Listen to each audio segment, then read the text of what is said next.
4 morts, 6 blessés, des centaines de passagers de cars dépossédés de leurs biens. C'est le bilan d'attaques de coupeurs de route sur l'axe Bouaké-Katiola. Le reportage de Kader Sogodogo. Un corbillard avec à son bord 4 corps, dont celui d'un élément d'escorte des forces républicaines de Côte d'Ivoire. Des blessés par balles recevant des soins au CHR de Katiola. Des cars criblés de balles et inondés de sang. Des passagers encore sous l'émotion, assis à même le sol. Voilà le triste tableau de l'assaut d'une vingtaine de coupeurs de route armés qui ont frappé très tôt ce samedi aux environs de 6 heures du matin sur l'axe Bouaké-Katiola, 2 km après le village de Touro, avant de s'évaporer dans la nature.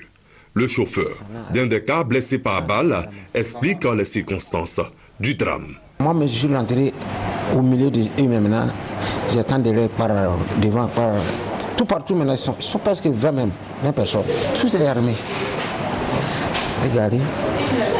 J'entends arroger seulement. Avec l'aide des sapeurs-pompiers militaires de Bouaké, les blessés ont pu être pris en charge au CHR de Katiola. Pour l'heure, selon le personnel soignant, ils sont hors de danger. En tout cas, à l'urgence, on peut dire que ça a été dans l'ensemble levé. Avec cette nouvelle attaque, la lutte contre le grand banditisme sur nos routes est loin d'être gagnée.